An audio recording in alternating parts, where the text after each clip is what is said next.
Hello friends, welcome back. हमारे channel पे आपका फिर से स्वागत है। आशा करता हूँ कि आप सभी अच्छे होंगे और आपकी तैयारी भी अच्छी चल रही होगी।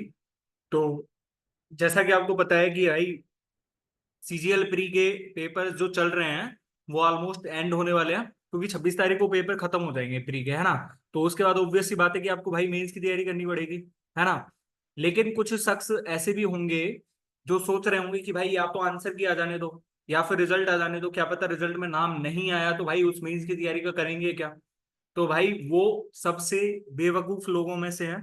आपको ऐसा नहीं बनना है, क्योंकि भाई देखो प्री के पेपर के बाद, है ना, 2 से 3 महीने का टाइम मिलता है। तो उसमें भी यदि आप मजे मजे में निकालोगे तो भगवान ना करे भाई मेंस का पेपर बहुत अच्छा लेवल का आ जाए या फिर बहुत गिरे लेवल का आ जाए। भाई कुछ नहीं कह सकते। यदि थोड़ा लोअर लेवल का है तो भाई अच्छे अच्छे बच्चे तो कर ही पाएंगे, लेकिन वो बच्चे जिन्होंने सोचा था कि भाई एग्जाम प्री का एग्जाम है, उसका रिजल्ट आ जाएगा उसके बाद पढ़ना स्टार्ट करेंगे तो वो भी अच्छा कर देंगे। तो भाई पर मेंस के एग्जाम में ऐसा होना पॉसिबल है नहीं, ठीक है। तो भाई आपको अभी से तैयारी करनी है। यदि आपका प्री का पेपर हो गया है तो आपको भाई, जैसा कि मैंने पहली वीडियो में बताया था, आपके 70-75 क्वेश्चन यदि सही है तो भाई आज से ही बेझिझक आपको मेंस की तैयारी में लग जाना है, ठीक है। और मेंस की तैयारी भाई ऐसे नहीं होती है कि भाई प्री का एग्जाम दे लिया, मन करा पढ़ लिए, नहीं तो नहीं पढ़े। भाई मेंस के एग्जाम के लिए आपको पढ़ना पड़ेगा। और भाई मेंस में अच्छा स्कोर करने के लिए तो आपको बहुत अच्छे से पढ़ना पड़ेगा। और एक बात कि सीजीएल मेंस 2023 का जो पेपर आया था, जो मैथ्स का पेपर आया था, तो उसमें मैथ्स के एक आध क्वेश्चन आपने देखे होंगे। अच्छे थे नहीं थे वो आपके ऊपर डिपेंड करता है। यदि आपकी प्रैक्टिस अच्छी है तो आपको भाई कौन सा ही ऐसा क्वेश्चन होगा, कौन सा ही ऐसा क्वेश्चन बना देगा एग्जामिनर जो आपको टफ लगने लगेगा। लेकिन आपने प्रैक्टिस करी ही नहीं है तो भाई आपको हर क्वेश्चन टफ लगेगा, है ना। तो भाई उसी प्रैक्टिस के लिए मैंने एक प्रैक्टिस सीरीज भी चलाई थी प्री के टाइम पे। वो आप जाके देख सकते हो, उसकी लिंक मैं आपको डिस्क्रिप्शन बॉक्स में प्रोवाइड कर दूंगा, ठीक है। और उनके पीडीएफ सॉल्यूशंस आप हमारे टेलीग्राम चैनल रिलीवेंट मॉक्स एसएससी पे ज्वाइन कर सकते हो और वहां जाके देख सकते हो, ठीक है। तो अब बात आती है कि भाई हमने तो अब मेंस की शीट डालना स्टार्ट करा है। तो भाई मेंस की शीट डालना तो स्टार्ट करा है, लेकिन उसका सिर्फ एक ही मकसद है, जैसे कि मैंने यहाँ पे डिक्लेरेशन में लिखा है कि भाई ओनली प्रैक्टिस पर्पज के लिए हैं। भाई एग्जाम में पूछे जा सकते हैं, लेकिन कोई गारंटी नहीं है कि भाई ऐसा ही एग्जाम आएगा। एग्जाम इससे लोअर लेवल का भी हो सकता है और भाई कहो तो बहुत अच्छे लेवल का आ जाए, ठीक है। तो भाई हमें हर सिचुएशन के लिए प्रिपेयर रहना है। यदि इजी क्वेश्चंस आए तो भाई वो तो ऑब्वियस सी बात है कि भाई एक एवरेज बच्चा भी, एक नॉर्मल बच्चा भी और एक हायर जो एकदम अच्छे लेवल की तैयारी पे है वो आराम से कर देगा। लेकिन भाई जिनके कॉन्सेप्ट्स क्लियर होंगे और यदि एग्जाम में अच्छे लेवल के क्वेश्चंस आते हैं तो वही लोग कर पाएंगे जिनकी प्रैक्टिस अच्छी है। तो भाई हमें हर सिचुएशन के लिए तैयार रहना, और हर सिचुएशन की तैयार करने के लिए ही ये आपको मेंस की शीट्स प्रोवाइड करी जाती हैं, ठीक है। और उनके सॉल्यूशंस भी बहुत यूनिक वे में मिलेंगे आपको। जहां पे कॉन्सेप्ट लगेगा, कोई ट्रिक लगेगी तो वहां पे आपको ट्रिक भी बताऊंगा, ठीक है। ऐसा नहीं है कि भाई ट्रिक नहीं बताऊंगा, आप जाके चेक कर सकते हो। मैंने जो शीट फर्स्ट डाली थी उसकी सॉल्यूशन की पीडीएफ ये है, और आपको उसकी लिंक यूट्यूब के डिस्क्रिप्शन बॉक्स में भी मिल जाएगी, आप वहां जाके चेक कर सकते हो, ठीक है। तो अब विदाउट वेस्टिंग टाइम मैं क्वेश्चंस की तरफ बढ़ूंगा। लेकिन क्वेश्चन की तरफ बढ़ने से पहले मैं एक बात और बता दूं आपको कि मैं हर क्वेश्चन को यदि कॉन्सेप्ट और ट्रिक के साथ बताने लगा तो भाई ये वीडियो कम से कम 2.5 या 3 घंटे चलेगी, ठीक है। और इतना आपको टाइम वेस्ट करना नहीं है एक वीडियो में। तो भाई मेरा सजेशन ये रहेगा कि मैं जिन भी क्वेश्चंस के लिए बोलूं कि भाई आपको ये कमेंट बॉक्स में बताना है, तो भाई थोड़ा सोच के उस क्वेश्चन को कमेंट बॉक्स में बताने का ट्राई करना, जिससे आपको पता चलेगा कि आप कहाँ लाई कर रहे हो, ठीक है। और यदि आपसे क्वेश्चंस बन पा रहे हैं तो ठीक है, नहीं तो भाई प्रैक्टिस तो हो ही रही है, ऑब्वियस सी बात है। और देखो मैं 100% श्योरिटी के साथ बता रहा हूँ कि भाई जो जो भी सारे इंपॉर्टेंट कॉन्सेप्ट जो पूछे जाते हैं ना वो आपको यहाँ पे कवर कर दिए जाएंगे, बशर्ते आप बने रहिएगा जब तक ये मेंस की शीट अपलोड हो रही है, ठीक है।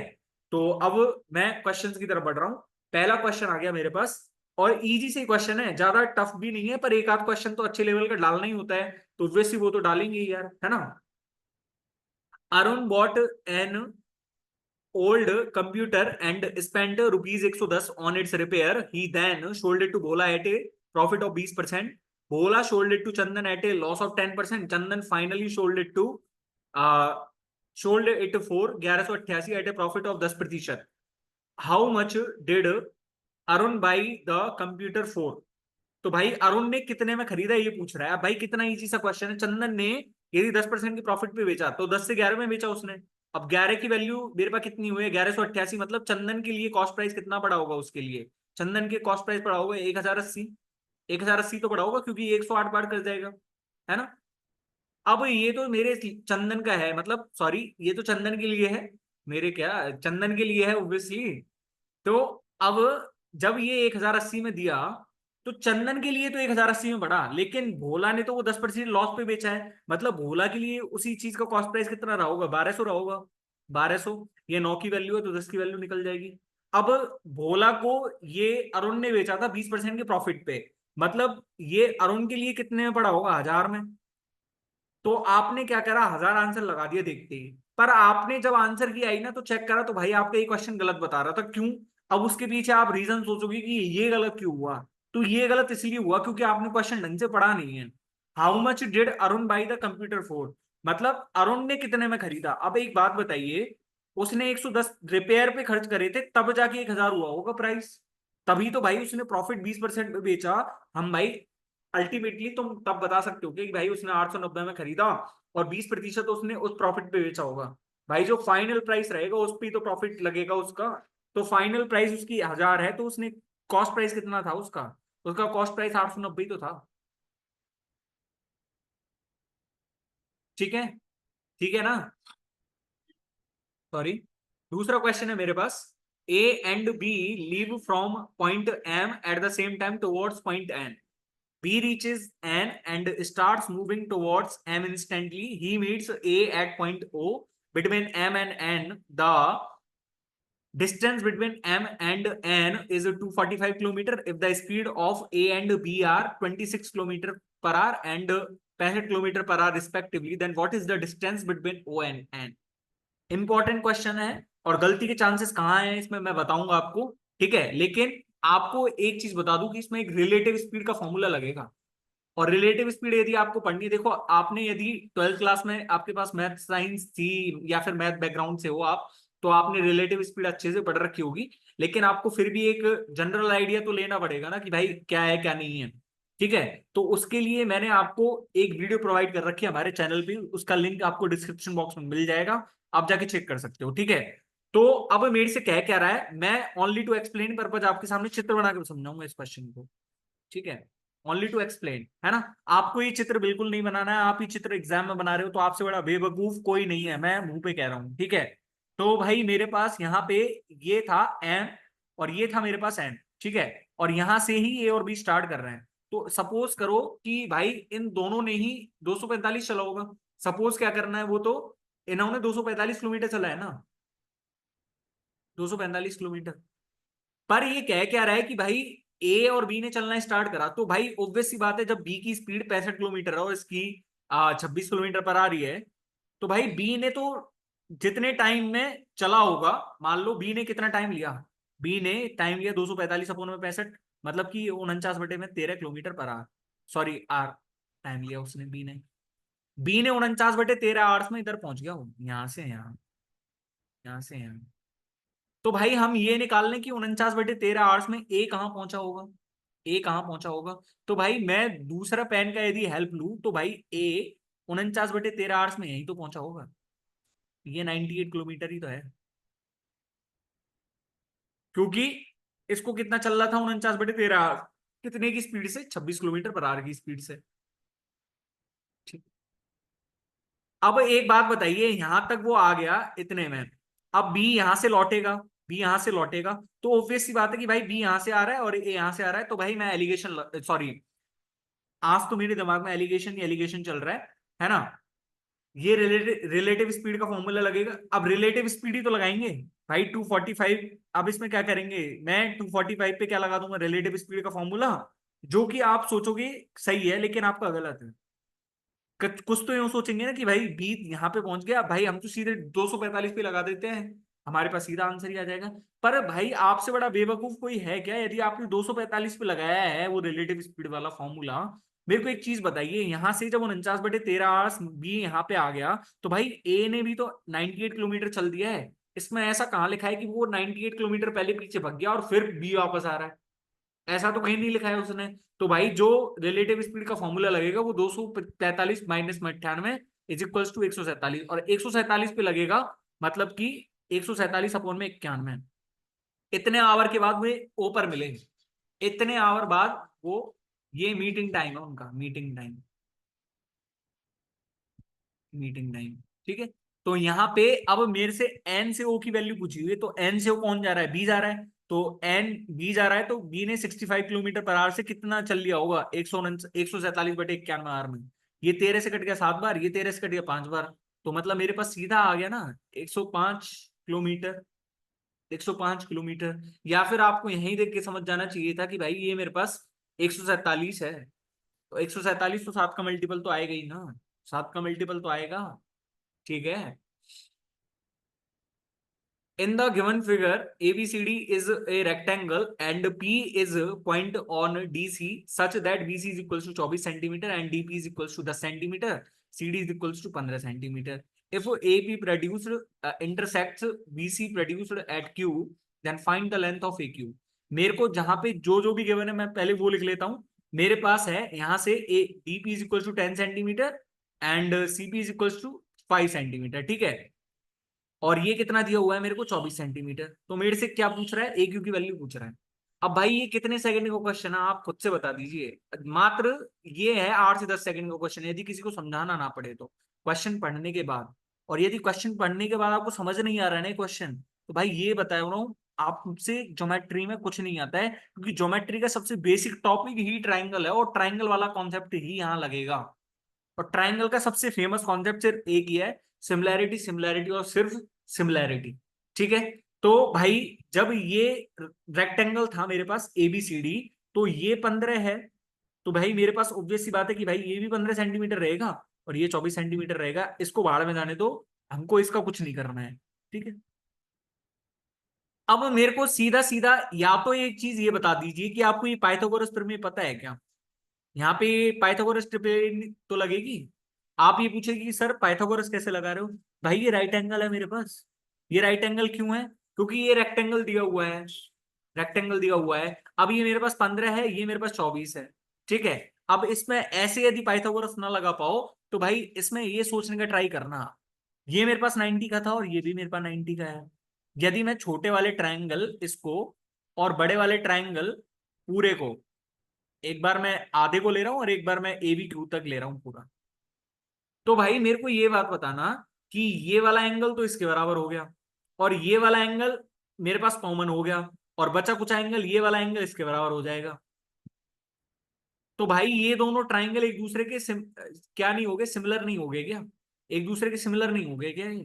और जब सिमिलर हो गए, तो जब ये साइड और ये साइड किस रेशियो में? 1:3 में है, तो ऑब्वियस सी बात है कि भाई ये वाला और ये वाला भी मेरे पास 1:3 रहेगा। 1:3 मतलब ये 1:2 रहेगा, ऑब्वियस सी बात है मेरे पास। ऑब्वियस सी बात है ना कि भाई जब ये मेरे पास 1:3 है, तो यहां से यहां तक 2 है और यहां से यहां तक 1 है। तो मतलब 2 की वैल्यू कितनी दी हुई है? 24। तो 1 की वैल्यू कितनी हो जाएगी? 12 सेंटीमीटर। और जब ये 12 सेंटीमीटर है, तो 15 और 36 यानी कि 39 सेंटीमीटर तो आंसर आ जाएगा, क्योंकि 5 12 13 का गुणा 3 से करेंगे तो 15 12 39 भी एक पाइथागोरस ट्रिपलेट होगी मेरे पास। ठीक है। चौथा क्वेश्चन, इंपॉर्टेंट क्वेश्चन लगा लेना इसको, है ना। A22.5 metre high tent is in the shape of frustum. Frustum पता है क्या होता है? एक कोन लो और कोन को ऊपर से काट दो थोड़ा बहुत, तो थोड़ा बहुत जितना भी काटोगे तो बची हुआ जो शेप है ना मेरे पास, उसे ही फ्रस्ट्रम बोलते हैं। जैसे मेरे पास कौन ऐसे ही तो बनता है, कौन मैं इसको आगे जाके मिला दूंगा, लेकिन मैंने कौन के ऊपर वाले भाग को काट दिया है, तो मेरे पास ये जो बच्ची कुची आकृति है ना, ये मेरे पास क्या रहेगा? फ्रस्ट्रम। आप फ्रस्ट्रम को उससे रिलेट कर सकते हो, जैसे ईंट के भट्टे देखे हैं? ईंट के भट्टे तो देखे ही होंगे यार, इतने तो आप अंग्रेज नहीं होंगे मेरे हिसाब से। ठीक है। तो और इसके ऊपर क्या कह रहा है? एक कोन सरमाउंटेड बाई ये हेमिस्फेयर, मतलब इसको है एक हेमिस्फेयर सरमाउंट करा है इसके ऊपर। ठीक है। All right. अब ये क्या कहना चाह रहा है, if the diameters of upper and lower circle ends the frustum are 21 metre and 39 metre respectively, then find the area of the cloth used to make the tent. कितना अच्छा क्वेश्चन भाई। मेरे को ये बात बताइए, ये सर्कुलर एंड हो गया एक, और ये एक सर्कुलर एंड हो गया। जब इनकी व्यास मेरे को 21 मीटर और 39 मीटर दे रखे हैं, तो ये मेरे पास कितना हो जाएगा, 19.5 मीटर की रेडियस हो जाएगी इसकी, और इसकी मेरे पास कितनी हो जाएगी, 10.5 मीटर की, 10.5 मीटर की। तो जब ये 10.5 है, तो ये मेरे पास 10.5 ही तो रहेगा, ये मेरे पास 10.5 ही तो रहेगा, क्योंकि हेमिस्फेयर जो बन रहा है तो वो छोटे वाले सर्कुलर एंड पे बन रहा है ना, छोटे वाले सर्कुलर एंड पे ही तो बन रहा है। तो जब छोटा वाला सर्कुलर एंड 10.5 मीटर रेडियस का है, तो उसकी रेडियस भी कितनी हो जाएगी, 10.5 मीटर, 10.5 मीटर। अब मेरे पास इसकी हाइट भी दी हुई है मेरे को 22.5, 22.5। तो भाई एक चीज बता पाओगे, जब ये मेरे पास 10.5 आ गया, तो ये मेरे पास यहां से और यहां तक की दूरी मेरे पास कितनी रहेगी, यहां से यहां तक की दूरी, तो यहां से यहां तक की दूरी मेरे पास 12 मीटर ही नहीं रहेगी क्या, क्योंकि 10.5 मीटर तो इसमें इंक्लूड हो गया वो, 10.5 मीटर तो इसमें इंक्लूड हो गया ना वो, हुआ या नहीं हुआ।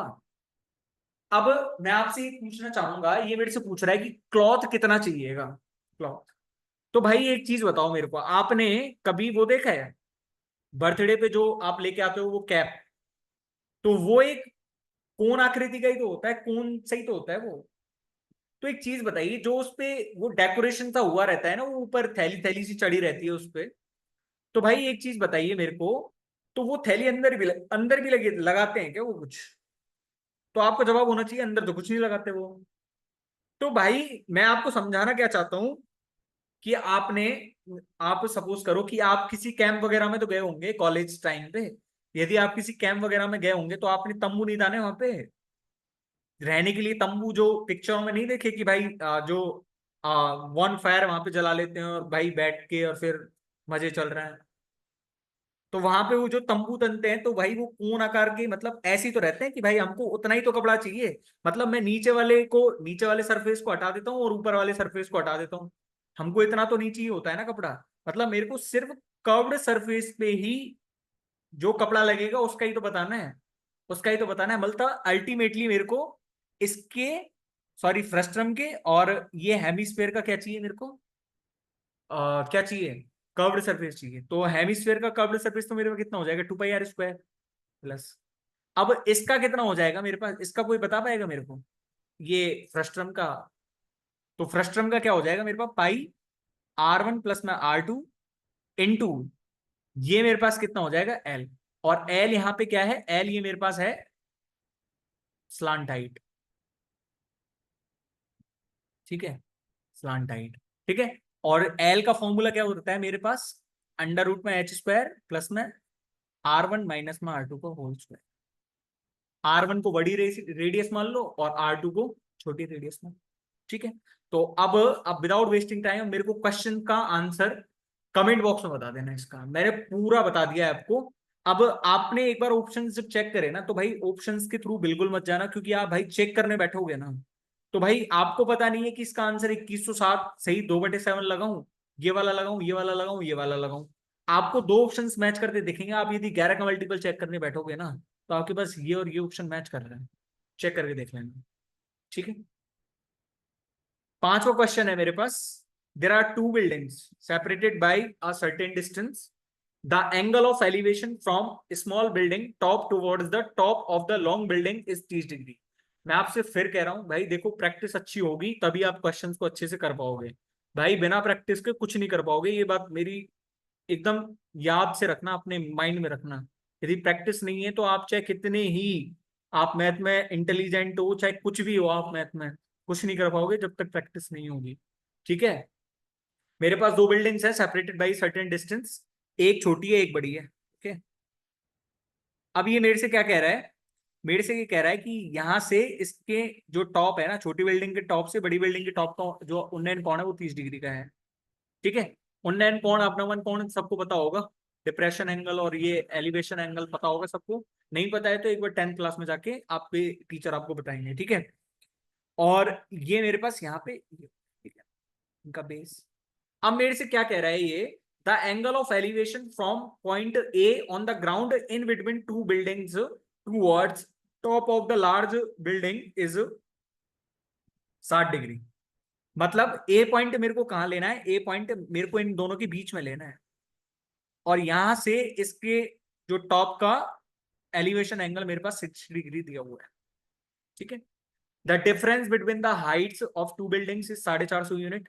तो मेरे को एक बात बताइए, 450 में क्या लिखूं इसमें, 450 क्या किसकी वैल्यू दी हुई है, तो 450 मेरे पास यहां से यहां तक की वैल्यू तो है, तो ये मेरे पास जब 450 यूनिट हो गया, find the height of the small building if the distance between the base of the small building and the point A is 150 √3। भाई कितना इजी सा क्वेश्चन है ये, ज्यादा भाई मैं कह रहा हूं ना 20 से 25 मिनट से ज्यादा नहीं लगने इस चित्र को बनाने में, आपको बस समझ में आना चाहिए। आपको समझ में ही नहीं आ रहा है क्वेश्चन, आप ए को कहीं और लेके जा रहे हो, तो भाई उसमें तो आपकी गलती है फिर। ठीक है, अब एक बात बताइए, जब ये मेरे पास 450 है, तो ये मेरे पास 30 डिग्री के सामने 1 यूनिट, तो 60 डिग्री के सामने कितना हो जाएगा, √3 यूनिट, यानी कि 450 √3, 450 √3। और जब ये 450 √3 है, तो ये भी मेरे पास 450 √3 होगा ना, क्योंकि भाई ऐसा तो है नहीं कि भाई यहां से बिल्डिंग उठी उठी, यहां से इस बिल्डिंग की और यहां से इस बिल्डिंग की दूरी थोड़ी सी उठ गई है और यहां से ये थोड़ी सी कम हो गई है, ऐसा तो होगा नहीं। जब ये 450 √3 है, तो ये भी 450 √3, और ये 450 √3 में से 150 √3 जाएंगे तो 300 √3, 300 √3। अब एक बात बताइए, ये मेरे पास इस वाले ट्रायंगल को कंसीडर करिए, ये 60 डिग्री है, ये 30 डिग्री है, 30 डिग्री के सामने 300 √3, तो 60 डिग्री के सामने कितना हो जाएगा, 300 √3 इंटू में √3, यानी कि 900 यूनिट, 900 यूनिट। और जब ये पूरा 900 है और ये 450 है, तो मेरे पास ये कितना आ जाएगा, 450 ही तो आएगा। तो हमारे पास जो स्मॉल बिल्डिंग की हाइट है वो कितनी है, 450 यूनिट ही तो है। अब आप ये सोच रहे होंगे आपने तो बड़ी बिल्डिंग के लिए नीचे लिखा है, तो भाई एक बात बताइए, ये और ये हाइट सेम ही है ना, ये और ये हाइट तो सेम ही है ना, डिफरेंस सिर्फ इतने का ही तो है, 450 का। ठीक है, आठवां क्वेश्चन मेरे पास क्या है, आठवां क्वेश्चन पढ़िए ढंग से। What will be the remainder when 8 की पावर 123 इज डिवाइडेड बाय 13। तो भाई ऐसे केसेस में आपने क्या पढ़ा है, ऐसे केसेस में क्या पढ़ा है, या तो हम पहले ऐसे केसेस में ऐसा बनाना चाहते हैं कि भाई हमारे पास कहीं तो, या तो हम ऐसा बना दें कि रिमाइंडर या तो एक बचे मेरे पास, या फिर रिमाइंडर 0 बच जाए, तो फिर तो बहुत मजे ही आ जाए। तो आपको क्या करना था, आपको 8 की पावर 123 से 13 को डिवाइड, सॉरी 13 से डिवाइड करना था 8 की पावर 123 को।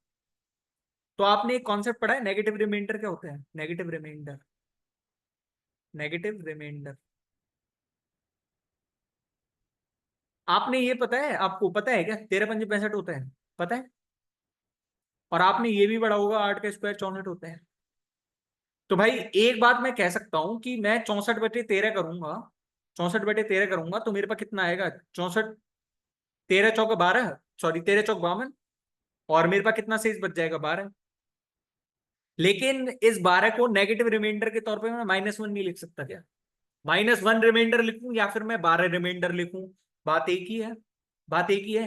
नहीं पढ़ा है तो जाके पढ़िए पहले। ठीक है, तो एक चीज बताइए, अब मैं इसको ऐसे लिख दूं, 8 की पावर 122 इंटू में, मैंने क्या लिखा, 8 की पावर 122 इंटू में 8, तो कोई बुराई है, तो कोई बुराई है नहीं है। मतलब 8 की पावर 122 है, 8 के स्क्वायर इंटू में 61, 8 का स्क्वायर की पावर 61 और इंटू में 8। ठीक है, अब ये 8 के स्क्वायर को मैं चाहे कितनी बार 13 से भाग दूंगा, लेकिन रिमाइंडर मेरे पास -1 रहेगा, और -1 की पावर 61 कितना हो जाए, कितना हो जाएगा, -1, -1 ही तो होगा। और -1 इंटू में 8 करेंगे तो मेरे पास -8 का ही रिमाइंडर बच रहा है। मतलब इसको जब मैं 13 से डिवाइड करूंगा तो मेरे पास रिमाइंडर कितना बच रहा है, -8। और -8 को मैं कितना लिख सकता हूँ, 5 लिख सकता हूँ, -8 को ही तो मैं 5 लिख सकता हूँ। भाई आपको नेगेटिव रिमाइंडर का कॉन्सेप्ट नहीं पता है तो पहले वो पढ़िए प्लीज। ठीक है, द वैल्यू ऑफ, भाई इसमें कोई भी टेक्निक वैक्निक लगाने की कोशिश मत करना, और इसको आराम से करना, और भाई मेरा सजेशन तो ये है कि इसको लास्ट में कर लेना।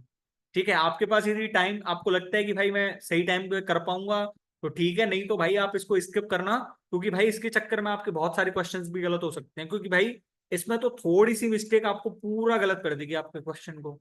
ठीक है, तो मेरे पास यहाँ पे कितना है, 7 + में 8 इंटू में देखो, ये 6 माइनस में 4, 4 दूनी 8, 11, 11/4 ऑफ, ये कितना हो जाएगा मेरे पास 13/2। ठीक है, तो पहले ये मेरे को ऑफ सॉल्व करना पड़ेगा इसका। तो यहाँ पे मैं कितना लिख सकता हूँ, 6 माइनस में 143/8। ठीक है, और इसको कितना करना है मेरे को, 13/14 करना है, 13/14 करना है। ठीक है, तो सॉरी हाँ 13/14 इंटू में 7/2 करना है। पहले पहले इसका गुना करना पड़ेगा ना मेरे को। पहले इसका गुना क्यों करना पड़ेगा, क्योंकि यहाँ पे पहले ऑफ दिया हुआ है, तो बॉड मास में पहले ऑफ ही तो आता है। ठीक है, तो पहले इस ऑफ को सॉल्व करो, इस ऑफ को सॉल्व करो, फिर भाग दो। ठीक है, तो 13/91/28 यानी कि 6 माइनस में 143/8 और 13/91/28, ये आ गया मेरे पास। ठीक है, तो देखो 13/91 है ना, और ये मेरे पास कितनी बार कट जाएगा, 11 बार, है ना। और ये मेरे पास कितना हो जाएगा, 1/4, और ये मेरे पास कितने कट जाएगा, 2 बार। तो मेरे पास अल्टीमेटली बचा क्या, 6 माइनस में 11/2। ये तो बाहर है ही, 7 प्लस में 8 है, ये तो बाहर चल ही रहा है, ये तो बाहर चल ही रहा है। ठीक है, अब मेरे को 4 ऑफ 3/4 करना है, तो मतलब इंटू में 3 कर दो, तो 6 माइनस में 11/2 करो, तो मेरे पास कितना आ जाएगा, 1/2, यानी कि 3/2। और 3/2 इंटू 8 करेंगे तो 12, और 12 प्लस में 7, 19 आंसर आ गया मेरे पास। और 19 क्या होता है, 18 एंड 20 के बीच में ही तो है। आराम से करना सॉल्व। मैंने कैसे सॉल्व करा है ये देख लीजिए, पहले पहले इन ऑफ को सॉल्व करिए, और दोनों ऑफ को सॉल्व करने के बाद एक दूसरे को डिवाइड करिए, और डिवाइड करने के बाद इसमें से घटाइए, और घटाने के बाद पहले इस ऑफ को सॉल्व करके इस तीनों को गुणा और प्लस में 7 कर दीजिए। ठीक है, 8वां क्वेश्चन है, और 8वां क्वेश्चन इंपॉर्टेंट लगा लेना। ठीक है, Nishu buys 1 quintal of wheat from a wholesaler and sells it in the market.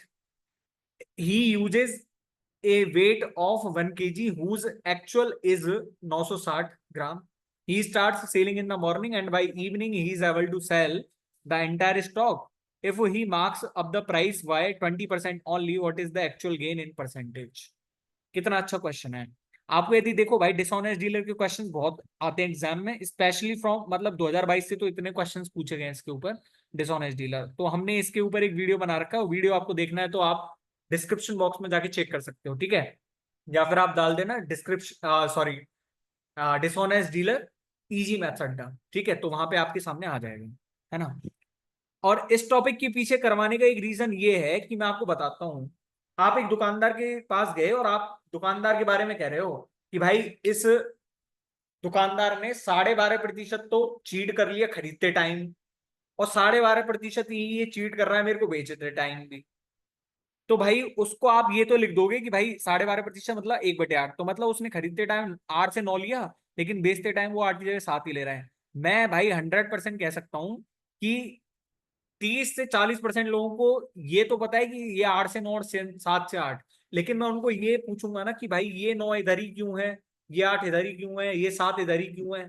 तो भाई 30% 40% के पास जवाब नहीं है इस चीज का, वो सिर्फ इतना जानते हैं कि बड़े के नीचे बड़ा, छोटे के नीचे छोटा। भाई ये बहुत ट्रू चीज है कि छोटे के नीचे छोटा और बड़े के नीचे बड़ा, लेकिन कई कंडीशंस ऐसी भी हैं जहां पे सिचुएशंस, सॉरी कई सिचुएशंस ऐसी भी हैं जहां पे कंडीशंस फेल हो जाती हैं। ठीक है, उनके क्वेश्चंस भी मैं आपके सामने 1-2 दिन में या फिर जब भी अभी नेक्स्ट शीट रखूंगा तो वहां पे रखूंगा, लेकिन आपको ये कॉन्सेप्ट समझना पड़ेगा। ठीक है, कोई बड़ा क्वेश्चन आ गया तो भाई आपको समझना पड़ सकता है कई बार ये कॉन्सेप्ट, तो भाई आपको यदि समझना है अच्छे से तो आप डिसऑनेस्ट डीलर वाला वीडियो जाके देखिए। भाई देखो भाषा पे मत जाना, क्योंकि यूट्यूब चैनल स्टार्ट ही करा था। ठीक है, और तब डाला था ये वीडियो, है ना। तो मेरे पास यहाँ पे तो सीधा सीधा ही लिख दूंगा भाई, 960 ग्राम दिया है उसने कितनी जगह, 1000 ग्राम की जगह, लेकिन उसने मार्कअप कितना करा था, 5 से 6। तो 5 से कितनी बार कट गया, 200 बार, और ये कितनी बार कट गया, 160 बार। तो 160 की चीज को 200 में दिया, 40 का फायदा, 160 पर कितने का फायदा हो जाएगा उसको, 25% का फायदा। ठीक है, ठीक है। अब यहाँ पे देखिए, 9वां सवाल मेरे पास है। A lies in 56% of cases and B lies in 64% of cases. मतलब पी ए कितनी है मेरे पास, 0.56, और पी बी मेरे पास कितनी है, पी बी है मेरे पास 0.64। In what percentage of the cases they are likely to contradict each other while narrating the same situation. मतलब पी ए प्रोबेबिलिटी मत मानना, यहाँ पे बस एक सेट दिया हुआ है, खाली सेट दिया हुआ है। ठीक, ए की वैल्यू मेरे पास 0.56 और बी की वैल्यू 0.64। अब एक चीज बताइए भाई, एक दूसरे को कॉन्ट्राडिक्ट कब करेंगे, जब ए लाई बोलेगा बी सच बोलेगा, या फिर बी सच बोलेगा और ए लाई बोल देगा, तभी तो ये कॉन्ट्रैक्ट करेंगे मतलब एक दूसरे को। तो मेरे पास यहाँ पे सिचुएशन क्या बनेगी, या तो ए इंटू बी बार, या का मतलब प्लस, और या फिर ए बार इंटू में बी, ए बार इंटू में बी। और आपको ये पता होगा ए प्लस में ए बार कितना है, यहाँ पे यदि 56% है तो मेरे पास 44%, और कितना हो जाएगा, ये कितना हो जाएगा मेरे पास 36%। तो यहाँ पे मेरे को सिर्फ एक चीज जानना चाहूंगा मैं, तो 0.56 इंटू में 0.36 प्लस में 0.64 इंटू में 0.44। आपको सीधा सीधा टेक्निक भी बता सकता हूं मैं इस चीज में, कि भाई मेरे पास यहाँ पे 56% है, यहाँ पे 64% है, तो भाई दोनों में 8 का मल्टीपल तो छुपा ही हुआ है, 8 का मल्टीपल तो दोनों में ही छुपा हुआ है, तो मैं सीधा सीधा 8 का मल्टीपल भी तो चेक कर सकता हूँ। यदि 8 का मल्टीपल नहीं है दिया हुआ है तो भाई आप कर दीजिए, और आपको 8 का मल्टीपल ही चेक नहीं करना आता है, आप उसमें ही 5 से 10 सेकंड खा जाओगे, तो भाई बिल्कुल चेक मत करना, ठीक है। क्योंकि ऐसी उम्मीद है आपसे, एग्जामिनर तो लगाना चाहता ही नहीं है कि भाई आप ऐसे सॉल्व करोगे कि भाई 8 चौक 32, 1 2 जीरो लगी और 1 2 में फिर भाग दोगे, ऐसे भाग नहीं देना होता है। आपको 8 का मल्टीपल का रूल पता होगा कि लास्ट के 3 डिजिट यदि 8 से डिविजिबल होंगे तो वो नंबर भी 8 से डिविजिबल हो जाएगा। तो मेरे पास 212 है, 212 होता है क्या, 8 दूनी 16 है, 52 में जाता है क्या, 8 7 56 76 में नहीं जाता है ना, और 832 में तो जाता है, तो मेरे पास यही इक्वेशन तो ठीक है, 0 12 में भी कहाँ चला जाएगा, ठीक है। तो मेरे पास सीधा सीधा 8 का मल्टीपल चेक करना था, या फिर आप चेक कर लीजिए इनको गुणा करके और जोड़ लीजिएगा भाई, और मेरे को बता दीजिए यदि आंसर यही आ रहा है तो मेरे को बता देना, ठीक है। A policeman notices a thief from a distance of 500 meter. The thief starts running and the policeman chases him. The thief and the policeman run at the speed of 20 kilometer and 22 kilometer per hour respectively. What is the distance between them after 12 minutes? Okay. हमको 12 minute के बाद distance बतानी है, और हमको given क्या है कि पुलिस और चोर में पहले ही डिस्टेंस कितनी है, पहले ही उनके बीच में 500 मीटर की डिस्टेंस है, पहले ही उनके बीच में 500 मीटर की डिस्टेंस है। अब मेरे को एक चीज बताइए, यहां से पुलिस ने स्टार्ट करा भगना और वहां से चोर ने स्टार्ट करा, तो भाई एक चीज बता दीजिए मेरे को तो सिर्फ, कि 12 मिनट के बाद बीच की दूरी हमको निकालनी है, तो भाई कुछ भी दूरी पता है, कुछ भी दूरी है उनके बीच में, मैं तो ये निकाल लेता हूँ कि पुलिस ने कितना भगा है और चोर ने कितना भगा है। तो पुलिस ने 12 मिनट में कितना भग लिया होगा, 12 मिनट में 22 किलोमीटर पर आवर है, मतलब 22 बटे जो भी, लेकिन यहाँ पे 60/5 होता है ना 12 मिनट, तो यहाँ पे 22/5 करेंगे तो मेरे पास कितना आ जाएगा, 4.4 किलोमीटर। मतलब कि पुलिस ने 4.4 किलोमीटर चल लिया 12 मिनट में, यानी कि 4400 मीटर तो पुलिस ने चल लिया, ठीक है। और यहां से इसने कितना चल लिया, इसने चल लिया 20 किलोमीटर पर आवर, मतलब कि यहां से 12 मिनट में कितना चल लेगा, 4 किलोमीटर, यानी कि 4000 मीटर। भाई अब मैंने इतना जल्दी कैसे निकाला, क्यों भाई यहाँ पे सीधा सीधा 12 मिनट दिया हुआ है, 60/5, तो यहाँ पे ये दूरी भी तो बटे 5 होगी। अब मेरे को एक बात बता दीजिए, पुलिस ने 4400 मीटर चल लिया 12 मिनट में, और इसने 12 मिनट में इतना चल लिया 4000 मीटर, और हमको इनके बीच की डिस्टेंस बतानी है, अब तो डिस्टेंस कैसे बताओ। अब आप डिस्टेंस कहोगे कि 400 मीटर, और 400 मीटर तो आंसर में ही नहीं है, 400 मीटर तो आंसर में ही नहीं। तो वो इसलिए नहीं है आंसर में कि भाई आपने ये कंसीडर ही नहीं करा है कि भाई पुलिस और चोर में पहले ही दूरी थी 500 मीटर। तो अब चोर कितना आगे चला गया होता, 4500 मीटर, यदि पुलिस क्या होती, यदि पुलिस स्टेबल खड़ी रहती वहीं पे तो वो 4500 मीटर आगे होता, लेकिन पुलिस ने भी 4400 मीटर चल लिया है, तो उनके बीच की दूरी कितनी है, 100 मीटर ही तो है। इतना समझाने में, इतना समझाया है आपको यार, अच्छे से समझ में आ गया होगा अब तो, इतना समझाने के बाद भी नहीं समझ में आया तो भाई मत बुलवाओ बस यार। O is the centre of a circle and a chord N M, भाई इंपॉर्टेंट क्वेश्चन लगा लेना, और भाई मतलब बहुत अच्छा कॉन्सेप्ट है इसमें। और आपको यदि ज्योमेट्री के इंपॉर्टेंट कॉन्सेप्ट पढ़ने हैं तो सर्कल की डे 2 वाली वीडियो जाके देखिए आपने, मैंने करवा रखी है अपने चैनल पे। मैंने 3 वीडियोस डाली हुई है, फर्स्ट में तो मैंने कुछ बेसिक्स से हैं जैसे ट्राइंगल वगैरह और उनसे रिलेटेड, जो मैंने बताया था आपको अभी थर्ड क्वेश्चन में शायद, ठीक है। तो वहां पे आप जाके देख सकते हो, आपको सबकी जो लिंक है आपको डिस्क्रिप्शन बॉक्स में मिल जाएगी। यहाँ पे देखो लीनियर रेस का टॉपिक आपको मिल जाएगा, प्रिज्म का टॉपिक आपको मिल जाएगा, यहाँ पे डिसऑनेस्ट डीलर मिल जाएगा, इंस्टॉलमेंट इन एसआई वाला वीडियो मिल जाएगा। आपको सारे वीडियो के लिंक डिस्क्रिप्शन बॉक्स में प्रोवाइड कर दिए जाएंगे, ठीक है। तो don't worry about this thing, okay. अब मेरे पास यहाँ पे क्या है, O is the centre of the circle, तो मेरे को यहाँ पे ओ कोई सर्कल का सेंटर है, ठीक है, ओ को मैंने यहाँ पे मान लिया। NM is extended to point Q, NM is extended to point Q, NM कोई कॉर्ड होगी और उसको Q तक एक्सटेंड करा गया है। If QP is tangent, if QP is tangent at P, 1 second.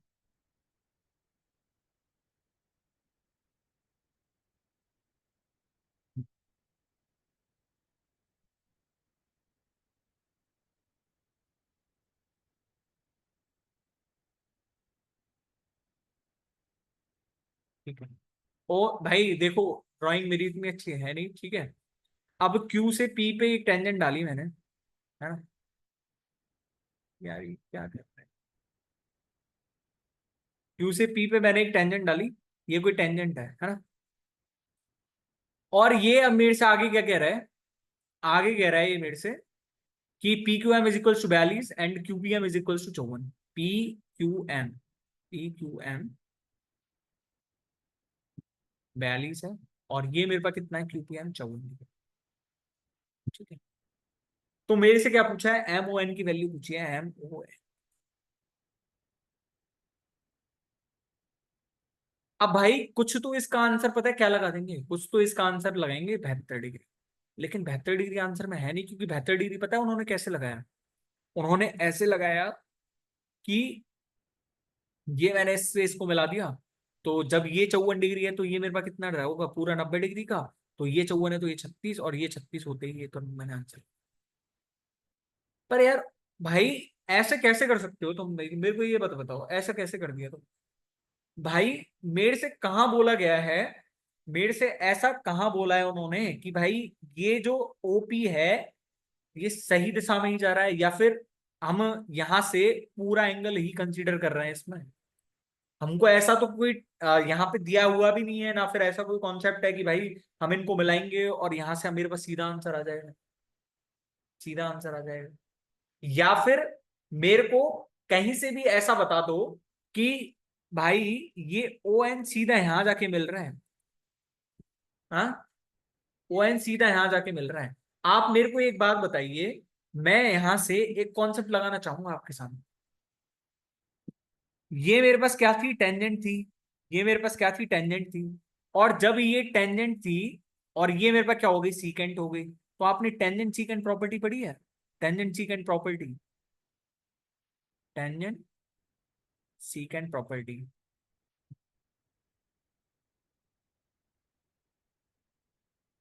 Tangent secant property क्या कहती है कि हमारे पास एक सीकेंट और एक टेंजेंट के बीच में जो बना हुआ कोण है वो अल्टरनेट सीगमेंट में बने हुए कोण के बराबर होता है। मतलब अल्टरनेट सीगमेंट में कहा मान लूं, अल्टरनेट सीगमेंट यदि मैं यहां मान लूं, सॉरी ये यार 1 सेकेंड, थोड़ा चित्र ही गड़बड़ बन रहा है मेरे से, चित्र गड़बड़ नहीं मतलब थोड़ा काटा फांसी ज्यादा हो जाती है उसमें से।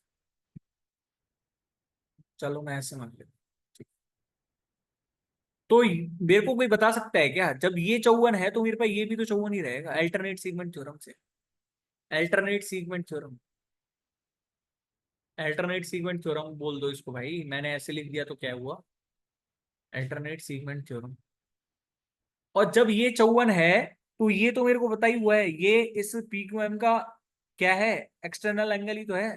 तो जब ये 54 ये 42 तो ये कितना हो जाएगा मेरे पास, 96 डिग्री, 96 54 कितना हो गया, 150, तो ये बचा कुचा मेरे पास कितना हो जाएगा, 30 डिग्री, 30 डिग्री। और जब ये 30 डिग्री है तो आपने ये प्रॉपर्टी पढ़ी होगी कि भाई किसी आर्क द्वारा सरकमफेरेंस पे बना हुआ कौन उसी आर्क द्वारा सेंटर पे बने हुए कोण का आधा होता है। तो मतलब जब ये 30 डिग्री है तो मेरे पास ये 60 डिग्री तो होगा,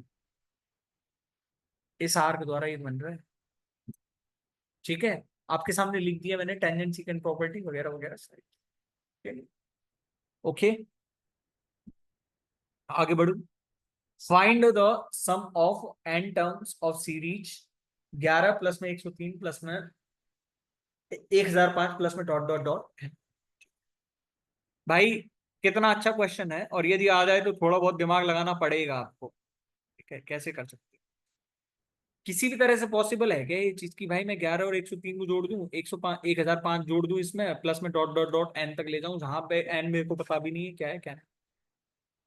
पर भाई आपने जो ऑप्शंस चेक करे, तो ऑप्शंस देख के आपको कुछ लगा नहीं कि भाई इसमें क्या कर सकते हैं क्या नहीं कर सकते? आपको ऑप्शन देख के ये बिल्कुल नहीं आया दिमाग में कि भाई 11 को मैं क्या लिख सकता हूँ, 10 प्लस में 1, ये इसको 100 प्लस में 3, इसको 1000 प्लस में 5, ऐसे ही तो लिखूंगा, प्लस में डॉट डॉट डॉट एन तक जा रहा है। एन भी समथिंग लाइक दैट ही है कि भाई कुछ जोड़ के और उसमें एन करा गया। तो भाई मेरे पास अल्टीमेटली क्या गिवन है, अल्टीमेटली मेरे को ये गिवन है कि मेरे को 1 प्लस में 3 प्लस में 5 प्लस में 7 डॉट डॉट डॉट ये एन तक, और ये 10 प्लस में 100 प्लस में 1000 प्लस में डॉट डॉट डॉट एन तक। अब ये एन एन तक कहाँ तक जा रहा है? भाई मेरे को एन पता नहीं है ना क्या है, और एन भी समथिंग लाइक दैट ही है ना कि भाई दो संख्या को जोड़ के आ रहा है, तो भाई मैंने दोनों को ही एन एन मान लिया, मैंने दोनों को ही एन एन मान लिया। तो अब ये तो आपको समझ में आ गया होगा, 10 100 1000 और डॉट डॉट डॉट एन तक, ये मेरे पास क्या है, ये मेरे पास जीपी नहीं है क्या? जीपी मतलब गूगल पे नहीं, ज्योमेट्रिक प्रोग्रेशन। तो भाई ज्योमेट्रिक प्रोग्रेशन में क्या कर सकता हूं मैं अब इसमें? ज्योमेट्रिक प्रोग्रेशन का फॉर्मूला क्या होता है, एन टर्म्स के योग का, ए आर की पावर एन माइनस में 1 एन, और अपॉन में आर माइनस 1, तो ये कितना हो जाएगा मेरे पास? 10, 10 की पावर एन माइनस में 1 और 9, यही तो होगा। तो भाई मेरे पास ये तो एक, अब कौन कौन से ऑप्शंस में आ रहा है वो तो देखो, आपको ये ऑप्शन तो सीधा काट देना था, आपको ये ऑप्शन तो सीधा काट देना था। अब 1 प्लस में 3 प्लस में 5 प्लस में डॉट डॉट डॉट 7 तक करना है मेरे को, तो आप कैसे करोगे अब? कैसे करोगे? एंड विषम टर्म्स का योग कितना होता है आपको ये पता है क्या? एन विषम टर्म्स का योग कितना होता है? तो वो एन स्क्वायर ही तो होता है, एन स्क्वायर ही होता है ना। तो मेरे पास इसमें सिर्फ और सिर्फ क्या जोड़ना था, मेरे को एन स्क्वायर ही जोड़ना, एन स्क्वायर ही जोड़ना। ठीक है भाई, सीधे सीधे एन टर्म्स होते तो मेरे पास सीधा एन ही हो जाता, लेकिन ये तो ऑड टर्म्स हैं सारे, ऑड टर्म्स, तो ऑड टर्म्स का कितना हो जाएगा, एन स्क्वायर। ठीक है, आपको ये पता होगा, नहीं पता है तो भाई आप जाके देखिए, और तभी हो पाएगा कुछ। ठीक है, 13 है मेरे पास एक्स माइनस ए स्क्वायर और बी स्क्वायर प्लस में सी स्क्वायर, और ये क्वेश्चन देखा आपने तो मेरे पास 3 आ रही है, लेकिन मैं आपसे सामने बार बार कह रहा हूं कि मेरे पास एक इक्वेशन है और बहुत सारे वेरिएबल हैं, तो भाई मैं कुछ भी वैल्यू पुट कर सकता हूँ मेरे मन से। तो यहाँ पे मेरे पास कोई रिस्ट्रिक्शन तो है ही नहीं कि भाई मेरे पास ए बी सी की वैल्यू क्या क्या लेनी है, तो मैंने बराबर ही ले लिया तीनों को। अब जीरो जीरो तो मत ले लेना, क्योंकि नीचे जीरो बनती है तो सीधा इनफाइनाइट हो जाएगा। ठीक है, तो मैंने ले लिया 1 1 1, तो एक्स माइनस 1/2 और एक्स माइनस 1/2 प्लस में एक्स माइनस 1/2 की वैल्यू मेरे पास 3 है। ए बी सी को बराबर मान ले लिया मैंने। ठीक है, तो यहाँ से मेरे पास कितना आ जाएगा, 3, एक्स माइनस में 1 की वैल्यू मेरे पास 6 है, मतलब X minus 1 is equal to 6, X की value sorry X minus 1 is equal to 2, और एक्स की वैल्यू 3। जब एक्स की वैल्यू मेरे पास 3 आ गई, तो एक्स की वैल्यू 3 कौन से में दिख रहा है, ए स्क्वायर प्लस में बी स्क्वायर प्लस में सी स्क्वायर ही तो है। ठीक है, ओके, कितना इजी सा क्वेश्चन था, आप ऐसे करना पड़ेगा भाई मेंस में। 14वां क्वेश्चन भाई, प्रिज्म और पिरामिड का एक क्वेश्चन बनता है मेंस में वैसे तो, लेकिन भाई नहीं भी आए तो भाई क्या कह सकते हैं, लेकिन मेंस में आता है। और आपको प्रिज्म वाला वीडियो देखना है तो प्रिज्म वाले वीडियो को मैं डिस्क्रिप्शन बॉक्स में डाल दूंगा, आप वहां से जाके चेक कर सकते हो, है ना। और भाई देखो, आप यदि चित्र बना रहे हो ना प्रिज्म और पिरामिड में, तो भाई सही बात बता रहा हूँ, आप बहुत बड़ी गलती कर रहे हो, क्योंकि यार प्रिज्म का और पिरामिड का चित्र बनाने में ही ना भाई कई कई तो सजाने बैठ जाते हैं वहां पे यार। तो भाई उसको चित्र बनाने को भूल के आपको सिर्फ कॉन्सेप्ट पे ध्यान देना है, सिर्फ दो तीन ही फॉर्मूले हैं भाई। प्रिज्म और पिरामिड तो भाई ऐसा टॉपिक है कि भाई अच्छे अच्छे हिल जाएंगे इसको देख के, लेकिन आपके में सिर्फ इतना ही है कि वॉल्यूम, वॉल्यूम और सरफेस एरिया, वॉल्यूम और सरफेस एरिया, बस इसके अलावा कुछ नहीं। ठीक है, तो मेरे पास यहाँ पे क्या है, a pyramid has an equilateral triangle as its base, of which each side is 8 centimetre, its slant edge is 24 centimetre, the whole surface area of pyramid is, whole surface area of pyramid is. तो whole surface area कितना रहेगा मेरे पास, कोई बताना चाहेगा? Whole surface मेरे पास कितना रहेगा? होल सरफेस, होल सरफेस मेरे पास रहेगा कर्व्ड सरफेस एरिया प्लस में बॉटम एरिया। यही तो रहेगा बॉटम एरिया। अब मेरे को कोई कर्व्ड सरफेस एरिया बताना चाहेगा इसका? कर्व्ड सरफेस, तो कर्व्ड सरफेस एरिया क्या रहता है? मान लो यदि मैं आपके सामने प्रिज्म का, सॉरी, पिरामिड का थोड़ा थोड़ा सा चित्र बनाऊं, तो ये मेरे पास इक्विलेटरल ट्राइंगल है और ये इसका बेस हो जाएगा पिरामिड का। तो पिरामिड क्या होता है कि हम यहाँ के इसको कोई सेंट्रल पॉइंट मान के इसको थोड़ा सा ऊपर उठा दें। 3D में तो भाई, 3D फिगर है तो भाई 3D में ही अच्छा लगता है वैसे तो, है ना। इसको 20 से ऊपर उठा दें तो मेरे पास यहां से इसको मिलाऊंगा, यहां से इनके सारे कोनों को मिला दूंगा मैं। तो ये मेरे पास क्या बन जाएगा? ये मेरे पास क्या बन जाएगा? ये मेरे पास बन जाएगा एक पिरामिड। ठीक है। और जब ये पिरामिड बन गया तो मेरे को एक चीज बताइए यहाँ पे, कर्व्ड सरफेस एरिया क्या रहेगा? कर्व्ड सरफेस एरिया देखो, एक तो ये है, एक ये वाला है और एक आगे वाला है। जब आप इसको 3D में देखोगे तो आगे वाला और दोनों साइड वाले। ठीक है। तो भाई आगे वाले में आप जो नीचे वाला, तो आप देख पा रहे हो ना कि भाई ये मेरे पास बगल वाले बन रहे हैं, तो तीनों ट्राइंगल ही तो बन रहे हैं, तीनों ट्राइंगल ही तो बन रहे हैं। और जब ये तीनों ट्राइंगल बन रहे हैं तो तीनों ट्राइंगल का योग कितना रहेगा? 1/2 इंटू में बेस, 1/2 इंटू में बेस इंटू में हाइट। लेकिन मेरे को तीन वो लेने हैं, तीन। तो भाई इनका जो हाइट रहेगा, ट्राइंगल्स का हाइट, तो वो ट्राइंगल का हाइट क्या रहेगा? वो इसकी तिर्यक हाइट रहेगी, पिरामिड की तिर्यक हाइट। और पिरामिड की तिर्यक हाइट हम एक तो ऐसे निकालेंगे कि भाई इसका आधा करके, और तब निकालेंगे। और हमें यहाँ पे स्लांट एज दिया हुआ है, स्लांट एज। ठीक है। तो यहाँ पे बेस इंटू हाइट करूंगा और मैं तीन ट्राइंगल्स का वो ले रहा हूँ, तीन ट्राइंगल्स का। तो भाई एक तो इसका बेस भी आएगा, इसका बेस भी आएगा और इसका बेस भी आएगा। मतलब जब मैं तीनों के बेस को मिला दूंगा तो ये मेरे पास नीचे वाले ट्राइंगल का वही तो बचा। नीचे वाले ट्राइंगल का क्या बचा है? ये मेरे पास नीचे वाले ट्राइंगल का पेरीमीटर ही तो बचा। तो 1/2 इंटू में 24 इंटू में, अब देखो मेरे को क्या चाहिए? मेरे को हाइट चाहिए। तो हाइट में कैसे निकालूंगा? हाइट मतलब इसकी स्लांट हाइट चाहिए मेरे को। तो कैसे निकलेगी वो कैसे निकलेगी? स्लांट एज का आधे का स्क्वायर करो। देखो, स्लांट एज का आधे का स्क्वायर कितना हो जाएगा मेरे पास?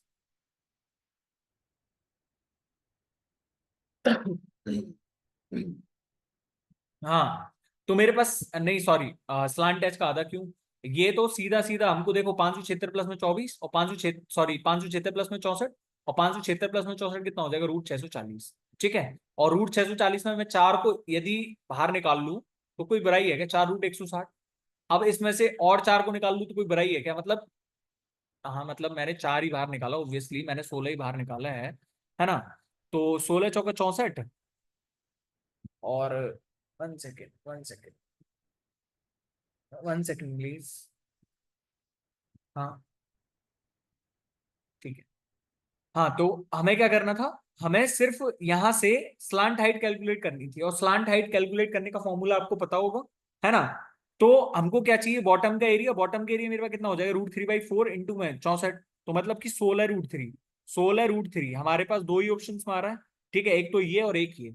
अब मेरे पास किसी भी तरह से ये हाइट का पता चल जाए तो मेरे को आ जाएगा आंसर। और हाइट का फॉर्मूला क्या रहेगा? स्लांट एच के स्क्वायर प्लस में ये जो साइड दी हुई थी नीचे वाली, जो ट्राइंगल की, इक्विलेटरल ट्राइंगल की, उसके स्क्वायर का रूट कर देंगे हम। ठीक है। तो 640 बन रहा है, और 640 मेरे पास क्या हो जाएगा? 640 मेरे पास क्या हो जाएगा? 640 से जो मेरे पास आंसर आएगा वो मेरे पास फाइनल आंसर रहेगा। ठीक है। Find the number of diagonals of a regular polygon, sum of those interior angles is 2700 degree. तो सम ऑफ क्या रहता है? सम क्या रहता है उसका? n-4, n-2, n-2 इंटू में 180 डिग्री की वैल्यू मेरे पास 2700 डिग्री है। ठीक है। तो यहां से n-2 की वैल्यू मेरे पास कितनी आ जाएगी? देखो, ये 15 बार कट गया तो n की वैल्यू मेरे पास 17 है। तो डायगोनल्स कितना होता है? n इंटू में n-में 3/2। ठीक है। तो 17 इंटू में 14/2, यानी कि 17×7 = 119। और आप 17 का मल्टीपल भी चेक कर सकते थे सीधे भी। ठीक है। जिसको नहीं पता है तो वो पॉलीगन वाली वीडियो जाके देखे, है ना। मैंने भी करवा रखी है अपने चैनल पे, आप वो भी देख सकते हो जाके। ठीक है। The probabilities of solving a problem by three students A, B, and C are 3/7, 5/9, and 1/5 respectively. The probability that problem will be solved. तो प्रॉब्लम को सॉल्व करना है ना। और भाई मेरे पास तीन है, A, B एंड C। तो प्रॉब्लम सॉल्व कब कब मानी जाएगी? प्रॉब्लम सॉल्व कब कब मानी जाएगी? प्रॉब्लम सॉल्व कब कब मानी जाएगी? जब कोई एक सॉल्व कर देगा, एटलीस्ट एक तो सॉल्व करना ही चाहिए। मतलब या तो मैं इसको ऐसे लिख दूं कि ए कर देगा बी बार सी बार, ठीक है, प्लस अब बी करेगा, है ना, तो ए बार बी सी बार, अब सी कर देगा A B C bar, A B bar सी बार, ठीक है। ऐसे कर सकते हैं या तो, क्योंकि हमारे पास प्रॉब्लम सॉल्व होनी चाहिए चाहे कितनी भी करें वो। तो मैंने एक बार तो मान लिया कि ए ने कर दिया, दो उन पे नहीं हुई, प्लस में बी ने कर दिया, बाकी दो पे नहीं हुई, प्लस सी ने कर दिया, बाकी दो पे नहीं हुई। अब हम ऐसे भी तो कर सकते हैं कि मान लो ए बी ने कर दिया, सी ने नहीं करा, प्लस में बी सी ने कर दिया, ए ने नहीं करा, है ना, और प्लस में अब यहाँ पे बी ने नहीं करा और ए सी ने कर दिया, ठीक है। और हम एक बार कैसे मानेंगे कि भाई एबीसी तीनों ने कर दिया, तो हमारे पास प्रॉब्लम सॉल्व इन केसेस में ही तो मानी जाएगी। या तो कोई एक सॉल्व कर दे, या कोई दो सॉल्व कर दे, या फिर तीनों सॉल्व कर दे तो भी प्रॉब्लम सॉल्व है। तो भाई हमें ऐसा ना लिख के हम ऐसा भी तो लिख सकते हैं कि वन माइनस में ए बार इंटू में बी बार इंटू में सी बार, तीनों पे ही प्रॉब्लम सॉल्व नहीं होगी। प्रॉब्लम सॉल्व होने प्लस में ना होने की प्रायिकता ही तो वन है, वन है। तो मेरे पास वन माइनस में तीनों से ही नहीं करवाऊं मैं, तीनों से ही प्रॉब्लम सॉल्व नहीं हुई, तो मेरे पास ये आ जाएगी कि भाई प्रॉब्लम सॉल्व होने की प्रायिकता क्या है। तो वन माइनस मेरे पास कितना रहेगा, 4/7 इंटू में 4/9, और इंटू में मेरे पास कितना हो जाएगा 4/5, ठीक है। तो 7 9 63, 63 इंटू में 5 करूंगा तो 315, तो 315 माइनस में 64, 315 माइनस में 64 अपॉन में 315, तो ये मेरे पास कितना आ जाएगा 251 इंटू में 315। अब 251 मैंने इतनी जल्दी कैसे कैलकुलेट कर दिया, तो 5 - 4 करा है मैंने सीधा, और 5 - 4 एक ही ऑप्शन में दिखा रहे हैं। 17वां क्वेश्चन का मेरे को कमेंट में करना है, ठीक है। आप या तो वैल्यू पुट कर सकते हो या फिर आपको जैसे भी उचित लगे वैसा करिए, है ना। लेकिन मेरा सजेशन तो ये है कि आपको इसको बेसिक आइडेंटिटीज ही लगा दो इसमें भाई। बेसिक आइडेंटिटीज कैसे लगाओगे, ये वन प्लस में साइन ए है मेरे पास, वन प्लस में साइन ए अपॉन में कॉस ए, ठीक है। ये वन माइनस साइन है, वन प्लस में साइन है कितना हो जाएगा, वन माइनस साइन स्क्वायर, और वन माइनस साइन स्क्वायर आते ही ये मेरे पास कॉस स्क्वायर हो जाएगा, और कॉस स्क्वायर अपॉन में कॉस ए इंटू में सेक ए, मतलब कि ये ऊपर तो मेरे पास हो गया वन, ऊपर तो हो गया मेरे पास वन, और ऊपर हो गया जब वन, तो मेरे पास यहां से इसको ऊपर लेके जाऊंगा तो मेरे पास क्या बचेगा, कॉसेक स्क्वायर ए अपॉन में ये नीचे क्या बन जाएगा, कॉट स्क्वायर ए, ठीक है। तो अब इनको सॉल्व करके देख लीजिए, आपके पास सीधा आंसर आए, है ना। ये मेरे पास सेक स्क्वायर ए आंसर है, आप करके देख लीजिए, ठीक है। 18वां क्वेश्चन है। 18वां क्वेश्चन भी मैं चाहूंगा कि खुद से करिए, क्योंकि इसमें कोई ट्रिक नहीं है, कोई कुछ नहीं है ना। 19वें क्वेश्चन में मैं आपको थोड़ा सा कुछ बताना चाहूंगा। इफ एक्स की वैल्यू मेरे पास वन माइनस में कॉस थीटा प्लस में साइन थीटा अपॉन में one plus sine theta, then find the value of this. तो भाई एक तो मेरे को यहां से एक्स की वैल्यू देखो, मैं कैसे सॉल्व करता हूँ, मेरे पास वन प्लस साइन थीटा था और नीचे भी वन प्लस साइन थीटा था, तो मेरे पास यहां से क्या आ रहा है, वन माइनस में कॉस थीटा अपॉन में वन प्लस साइन थीटा। भाई पर मैं इसको ऐसे नहीं नहीं लिख सकता क्या, वन माइनस में साइन थीटा अपॉन में कॉस थीटा, ये भी तो लिख सकता हूँ मैं इसको। अब आपका जवाब आना चाहिए कि सर ऐसे कैसे लिख दिया, भैया ऐसे कैसे लिख। तो आप मेरे को ये बताइए, मेरे पास साइन स्क्वायर थीटा की वैल्यू कितनी रहती है, वन माइनस में कॉस स्क्वायर, और यहां से यदि मैं कॉस स्क्वायर की वैल्यू निकालूंगा तो मेरे पास कितनी रहेगी, वन माइनस में साइन स्क्वायर थीटा, ठीक है। तो इसको मैं क्या लिख सकता हूँ, कॉस थीटा अपॉन में वन माइनस साइन थीटा। अब ये वन माइनस साइन थीटा इधर ले लिया तो one plus sine theta upon में कॉस थीटा, तो यही तो आ रहा है अभी मेरे पास, कॉस थीटा अपॉन में one minus sine theta is equals to one plus sine theta upon cos theta. यहाँ पे वन प्लस साइन थीटा मैंने नहीं लिया है, यहाँ पे वन माइनस साइन थीटा लिया है, तो आप इनको चेंज करके देख लीजिए, तो one minus sine theta upon में कॉस थीटा, मतलब मेरे पास एक्स की वैल्यू कितनी आ जाएगी, यहाँ से कॉस थीटा प्लस में साइन थीटा माइनस में वन अपॉन में कॉस थीटा, ठीक है। और ये देख लो, ये सेम ही तो है मेरे पास, सेम ही तो है, ठीक है। समझ में आ गया ना, ओके। मानू, कितना आंसर आया, कितना आंसर आया मेरे पास, आप बताना मेरे को। अब तो नहीं बताना चाहूंगा मैं, कुछ का तो अब भी दिमाग नहीं चलेगा इसमें, मैं 100% बता रहा हूँ, ठीक है। 20वां क्वेश्चन है। 20वें क्वेश्चन में मेरे को पी इंटरसेक्शन भी बताना है। अब मैं थोड़ा थोड़ा सा आपको क्लीन चिट दे के बताऊं, जैसे पी ए की वैल्यू ये है, मान ले मेरे पास ये पी ए को दर्शा रहा है, ठीक है, और ये मेरे पास कितना दर्शा रहा है, पीबी को दर्शा रहा है। तो ऑब्वियस सी बात है कि भाई मेरे पास पी ए यूनियन बी कितना रहेगा, पी ए यूनियन बी। तो भाई पी ए यूनियन का मतलब क्या है कि मेरे पास पी ए प्लस में पीबी तो है यूनियन का मतलब। लेकिन आप मेरे को एक चीज बताइए, जब मैंने पी ए और पीबी को ड्रॉ करा, पी ए और पीबी को ड्रॉ करा मैंने, तो भाई ये तो मेरे पास डबल काउंट हो गया ना, ये तो मेरे पास डबल काउंट हो गया। तो इसको मेरे को घटाना भी तो पड़ेगा, माइनस में पी ए इंटरसेक्शन भी। तो यहां से इसी की वैल्यू तो ये है, पी ए प्लस में पी बी माइनस में पी ए इंटरसेक्शन की।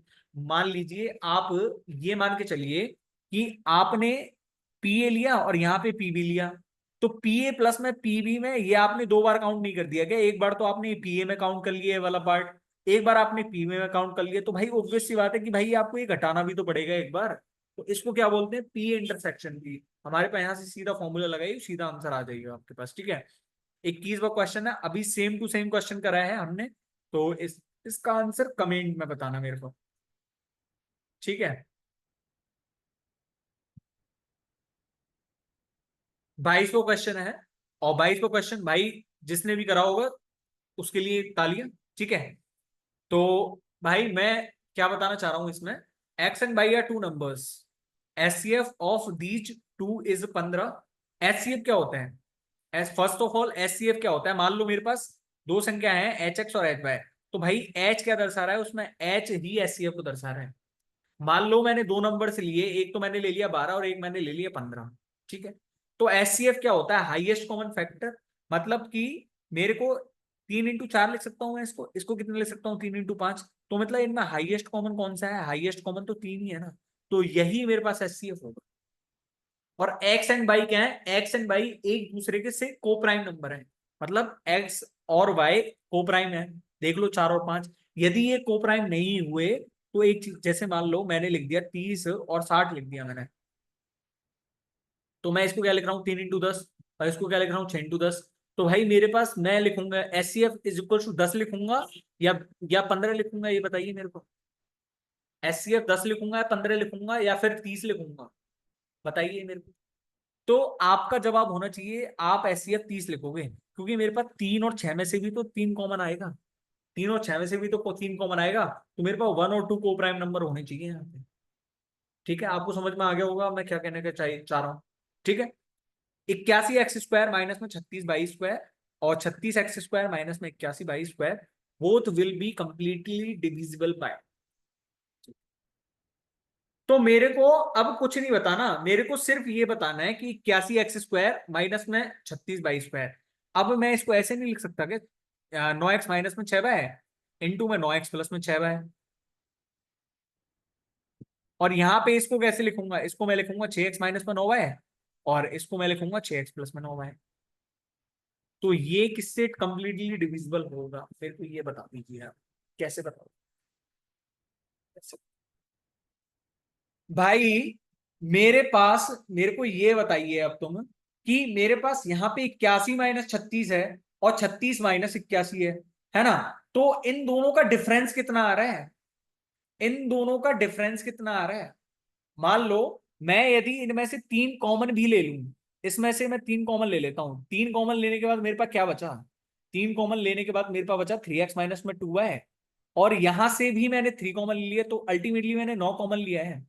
अल्टीमेटली मैंने 9 कॉमन लिया है, तो 3 एक्स माइनस 2 है और 3 एक्स प्लस में 6 है। पर अभी भी ये मेरे पास किसका है? ये मेरे पास 3 का ही तो आएगा, 3 का ही तो आएगा भाई। ये 3 प्लस 2 है, ये 3 माइनस 2 है, तो ये मेरे पास 5 का भी तो वो रहेगा ना, 5 का ही तो वो रहेगा पूरा मल्टीपल। तो मेरे पास 9 पंजे 45, मतलब 145 होने चाहिए ना। किस किसने आंसर 180 लगाया था मेरे को ये बता दें, ठीक है। 23वां क्वेश्चन है the mean deviation of data. अब भाई मीन डेविएशन अलग चीज है, स्टैंडर्ड डेविएशन अलग चीज है। स्टैंडर्ड डेविएशन में आपको अंडर रूल लेना होता है, ठीक है। और मीन डेविएशन में आपको ऐसा कुछ नहीं है। मीन डेविएशन में जैसे मान लो 4 और 13 17, 17 और 11 कितना हो जाएगा? 28, 36, 50 और 72 और 84। 84 बटे में 7 करूंगा तो मतलब 12 आ गया इनका मीन, तो मेरे पास 12 आ गया, ठीक है। तो अब मेरे को मीन डेविएशन निकालना, तो मीन डेविएशन क्या होता है? सिग्मा एक्स बार माइनस में एक्स अपॉन में एन, यही तो रहता है मेरे पास, यही तो रहता है ना मेरे पास मीन डेविएशन। तो फॉर्मूला लगाइए, बताओ यहाँ पे, यहाँ क्या हो जाएगा, 8 प्लस, देखो 8 प्लस में 1 9, 9 प्लस में 1 10, 10 प्लस में 4 14, 14 और 2 16, 16 और 10 हो जाएगा ना, 16 और 10 26, यानी 26/7, 26/7 मेरे पास फाइनल आंसर है। आपको सिर्फ इतना ही पेन चलाना है मेन एग्जाम में भी, ठीक है। आपको हर तरह के क्वेश्चंस बता रहा हूँ भाई मैं, ऐसा नहीं है, ठीक है। The batting average for 35 innings of a cricket player is 40 runs. His highest score exceeds his lower score by 125 runs. If these two innings are double counted, the average is increased by 5 runs. The highest score of the player is, भाई important है ये, important. अब important इसलिए नहीं है कि भाई इसमें कॉन्सेप्ट कोई दासू लग रहा है या फिर कुछ और है, कॉन्सेप्ट तो कुछ भी नहीं है इसमें, लेकिन स्टूडेंट सिली मिस्टेक कहाँ करेंगे वो बताऊंगा मैं इसमें। मेरे पास यहाँ पे क्या दिया हुआ है, his highest score exceeds his lower score, मैंने एक्स एक्स मान लिया हाईएस्ट स्कोर और लोअर स्कोर को मैंने मान लिया बाई, तो एक्स माइनस बाई मेरे को कितना दिया हुआ है यहाँ पे 125। If these two innings are double counted, the average is increased by 5। तो भाई एवरेज जब 5 नंबर बढ़ गया, तो मेरे को एक चीज बताइए 35 नंबर पे कितना बढ़ गया, मतलब टोटल सम कितना बढ़ गया, टोटल सम उनका 175 बढ़ गया, 175 बढ़ गया। अब ये 175 कब बढ़ा, जब मैंने दोनों को ऐड करा, जब मैंने दोनों को ऐड करा, तो मेरे पास यहां से x प्लस में y कितना आएगा 175। भाई जब मैंने दोनों को ऐड करा तभी तो मेरे पास 175 आया, लेकिन आपको जब आपने चेक करा ना बाद में आंसर की में, तो आपको ये आंसर गलत बताया, आपका इससे आंसर आएगा 150, 150, लेकिन वो आंसर ही गलत बताएगा आपको। क्यों? क्योंकि आपने क्वेश्चन को ढंग से और देखा नहीं, आपसे पूछ रहा है कि 5 रन इंक्रीज हो गया, मतलब टोटल स्कोर है जो 175 बढ़ गया, और बढ़ गया डबल काउंटिंग से। पर मेरे को एक चीज बताइए भाई, डबल काउंट करे तो मैंने वो दो भी तो इंक्लूड करे हैं, वो दो भी तो इंक्लूड करे हैं, मतलब उनका योग कितना रहेगा मेरे पास, 90 रहेगा ना, 90 रहेगा। मतलब मेरे पास x प्लस में y की वैल्यू 175 प्लस में 90 आएगी, ना कि इतनी, तो x प्लस में y मेरे पास कितना रहेगा 265। अब यहां से x की वैल्यू निकालनी है, तो x की वैल्यू मेरे पास कितनी आ जाएगी, x की वैल्यू 265 प्लस में 125 अपॉन में 2, ठीक है। 200 आप कर लो ना सीधा, 125 है मतलब 390, तीन सॉरी 390 ही है ना, हाँ 390 अपॉन में 2 कितना आ जाएगा 195। ठीक, 25वां क्वेश्चन, और ये मेरी तरफ से लास्ट क्वेश्चन है मैथ का। A person travels a distance of 300 kilometer and then returns to the starting point. The time taken by them for onward journey is 5 hours more than the time taken for the return journey. If he returns at the speed of 10 kilometer per hour more than the speed of going, what is the average speed for the entire journey? मैं इसमें जो मैंने आपको पिछला वाला एक question करवाया था शायद 13 या 14 नंबर का, उसमें मैंने बताया था आपको कि इतनी स्पीड बढ़ रही है तो इतना टाइम कम लग रहा है। तो यहाँ पे मैं सेम कॉन्सेप्ट अपनाना चाह रहा हूं।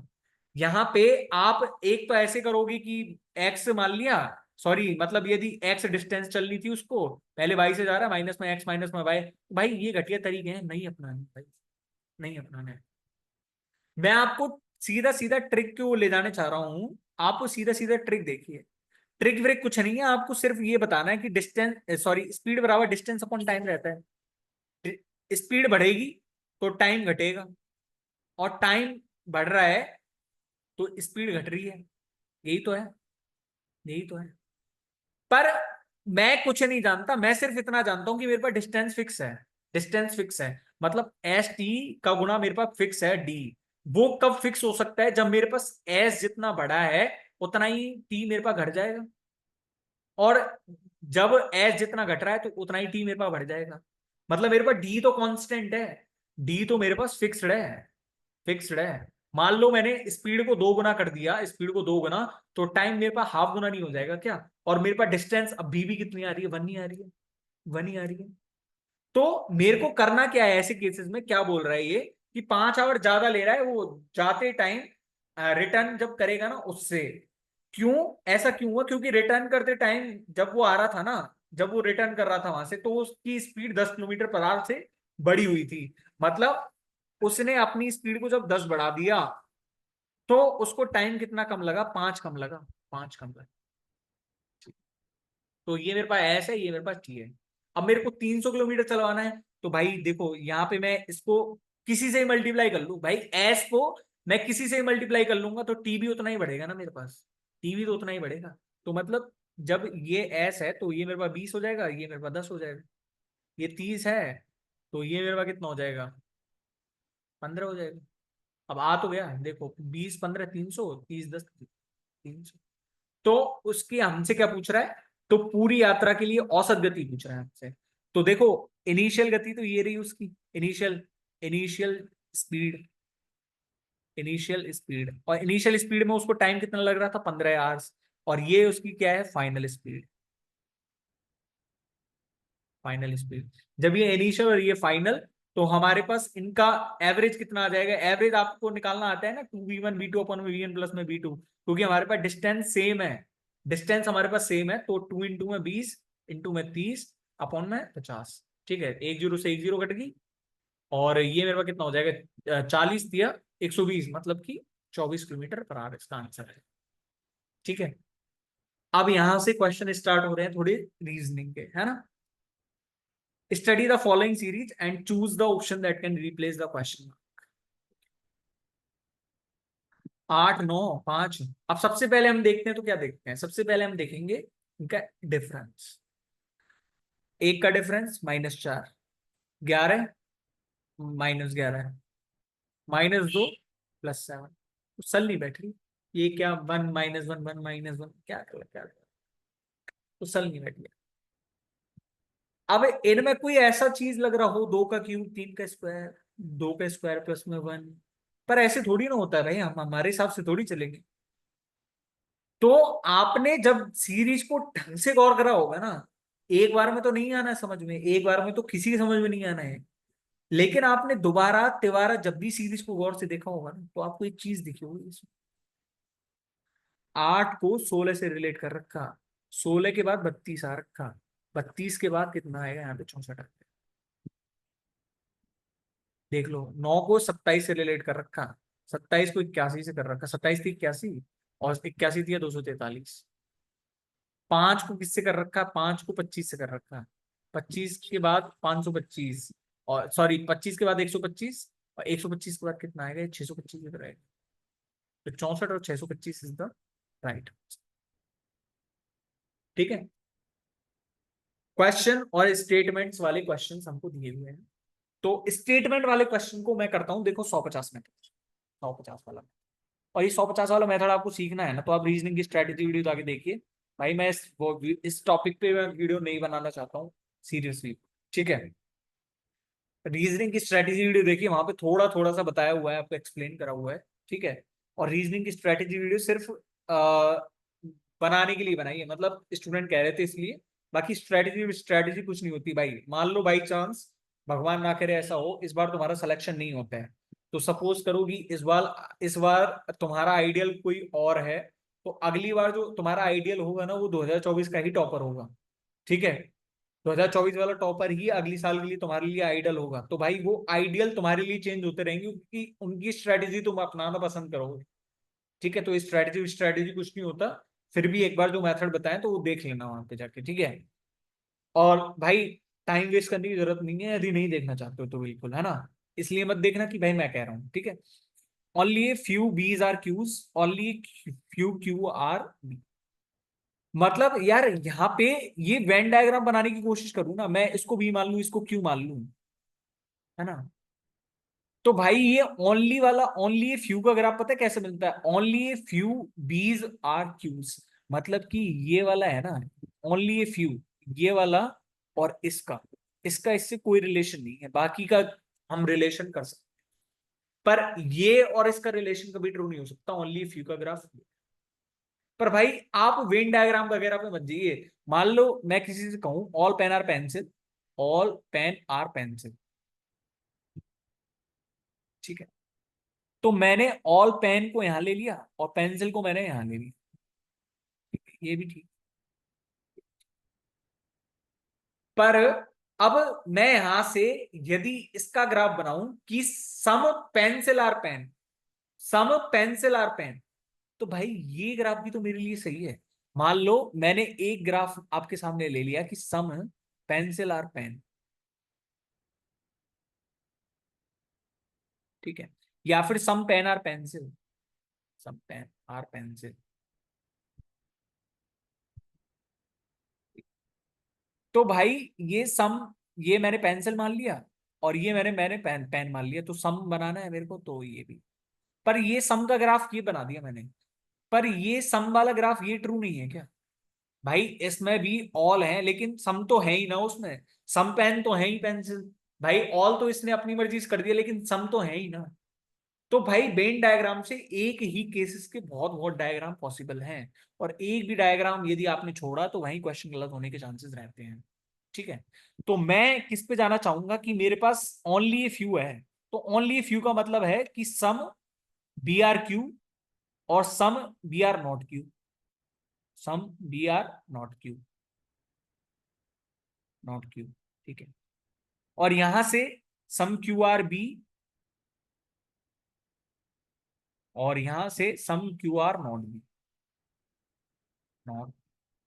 ठीक है, तो सम बीज आर बीज। अब ये मान लो देखो, ये 50, ये 50, ये 50, ये 100, ये 100-50 वाला मेथड आप रीजनिंग की स्ट्रेटेजी वगैरह में देख सकते हो। ठीक है, सम को 50-50, नॉट को 100 और ऑल को 100। ठीक है, तो आप किसी दुकानदार के पास गए, आपने 100 रुपए का सामान खरीदा, तो आप 50 रुपए में दे के निपटाओगे क्या उसको? 50 रुपए में दे के मान जाएगा वो?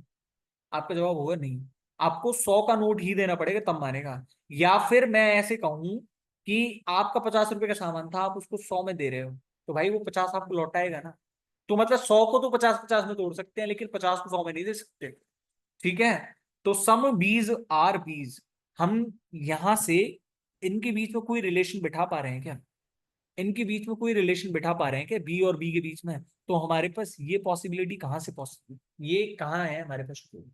All Qs can never be Bs, all Qs can never be Bs. तो देख लो ना, यहाँ पे दिया हुआ है ना some Q are not B, some Q are not B. तो यहाँ पे ऑब्वियस सी बात है कि कैन नेवर बी, जब सम है ही नहीं तो हमारे पास ये पॉसिबिलिटी तो ट्रू है ना। तो हमारे पास ओनली टू फॉलो यहां से आते हैं। ठीक है, बाकी आप वेन डायग्राम सॉल्व करते रहिए जिसको वेन डायग्राम सॉल्व करने का आता है। बाकी भाई मैं तो यही तरीका आजमाता हूँ। ठीक है, ठीक है, स्टेटमेंट है मेरे पास, extensive use of pesticides in agricultural production contaminates soils and water, remain in the crops and finally enters food chain, thereby posing threat to human being। मतलब ये कह रहा है ज्यादा कीटनाशकों के यूज करने से जो एग्रीकल्चर प्रोडक्शन है ना, वो सॉइल को प्रदूषित करता है और जो है फूड चेन में एंटर करता है, जो कि मानवता के लिए हानिकारक है, जो नॉर्मल प्राणियों के लिए हानिकारक है। तो ऑब्वियस सी बात है कि भाई एक्सटेंसिव यूज ऑफ, जब हम कीटनाशकों का हद से ज्यादा प्रयोग करेंगे तो वो क्या होगा, वो फसलों के लिए, पर अल्टीमेटली हमारे लिए नुकसानदायक होगा। अब मेरे कंक्लूजन क्या है, extensive use of pesticides in agricultural production is not good for people. भाई ऑब्वियसली भाई ये क्वेश्चन में दिया ही हुआ है कि भाई वो कंटामिनेट कर रहा है सॉइल को, और वो अल्टीमेटली हमारे हमको पोइस कर रहा है, मतलब हमको थ्रीट कर रहा है, थ्रीट कर रहा है वो। तो भाई ये तो हमारे पास स्टेटमेंट कंक्लूजन सही हो गया। Extensive use of pesticides in agricultural production can have a bad impact on water. ये दिया हुआ नहीं है क्या आपको यहाँ पे? कंटेमिनेट सॉइल एंड वाटर, जब सॉइल और वाटर को प्रदूषित करता है, तो वो सॉइल और वाटर को जब प्रदूषित कर रहा है तो भाई उसका बैड इम्पैक्ट हो सकता है ना वाटर पे। तो बोथ फॉलो आंसर हो गया। आपको सिर्फ और सिर्फ अपने डिस्क्रिशन का यूज करना होता है, डिस्क्रिशन विवेक का यूज करना है। ठीक है, ये इनइक्वालिटीज वाले क्वेश्चन है। देखो यहाँ पे बीच में ये वाला साइन है, यहाँ पे बीच में ये वाला साइन है, तो भाई कहाँ से हो जाएगा? मतलब ये तो इससे बड़ा हो ही नहीं सकता। हमारे पास जेड ग्रेटर देन ए है ना, कि ए ग्रेटर देन जेड, और जी लेस देन एफ, जी लेस देन एफ। तो देखो ये बराबर का साइन है, ये बराबर का साइन है ना। तो मान लो मैं इसको यदि ऐसे भी लिख दूं, F greater than equal to G, तो हमको कुछ पता नहीं है कि ग्रेटर है या इक्वल है, तो हमारे पास ये इक्वेशन भी डेफिनेटली ट्रू तो नहीं है। डेफिनेटली ट्रू तो नहीं है, तो हमारे पास नन फॉलो जिसका आंसर हो। ठीक है, तो आई होप आपको सोल्यूशन अच्छा लगा होगा। सोल्यूशन अच्छा लगा है तो वीडियो को लाइक करना और चैनल को सब्सक्राइब करना बिल्कुल मत भूलिएगा। Thank you so much. कल तक आपके सामने वीडियो रख दी जाएगी, है ना। और मिलते हैं नेक्स्ट वीडियो में, तब तक के लिए